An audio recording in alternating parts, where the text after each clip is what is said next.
मनातली समधी भीती पळून जाते। जिथे विश्वासाचा पाया असतोय, मायेची पाखरं असतात आणि प्रेमाचा ओलावा असतोय, ते घर बी रावळावानी आणि रावळ बी घरावानीच असतंय बघ।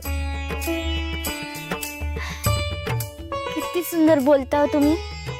माझे आप्पा पण असेच बोलतात। राहुल म्हणजे आपलं घर आणि विठ्ठल रखुमाई आपले माता पिता। अगं बाई, मी बोलत काय बसले? मी तुमच्यासाठी पाणी आणते हा। खूप लांबून आलेलं दिसतंय।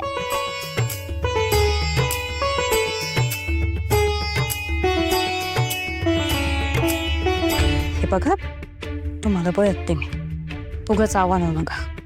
पण मी नव्यानेच ओळखायला लागले, एवढे वळ उठूनही आलात? मी म्हणजे भीती नाही वाटली? परत गेल्यावर मालक काय करतील याची? कसं आहे मामी, आपण चांगलं काम करत असलो ना की आपसुक भीती जाती आणि बळ येतं। आणि तसं बी दादल्याच्या माग त्रास देण्याचं काम मी नाही करत।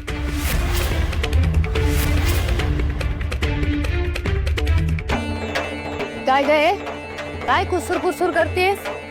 नाही, काही नाही, मालकीणबाईंची विचारपूस करत होते। विचारपूस म्हणजे मालकांची भीती नाही का वाटत असं विचारत होत्या, नाही मामी? नाही नाही, हा तसं नाही, तुम्ही ऐकलं नाही नीट। मी म्हणत होते की ह्या आल्या तशा धाकल्या मालकीणबाई पण आल्या असत्या तर 5 सवाष्णी झाल्या असत्या ना। मग जा बोलवा, तसं बी तुमचं वाड्यावर येणं जाणं असतेच, हाय का नाही?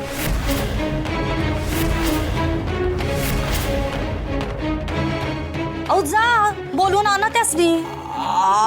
नाही नाही, छे, वाड्यावर कशाला जाईन मी? आणि उमा माणसाने आता वैर ओढवून घेतलंय, अशात मी जाईन वाड्यावर? छे, काहीतरी काय भलतंच नाही हो।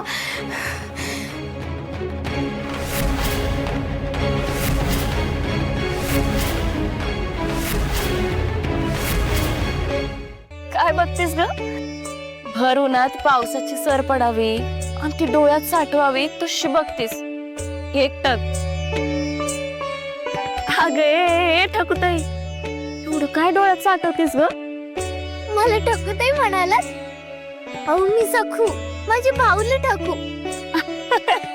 असं वय, तू बी माझी बावलीच वाट।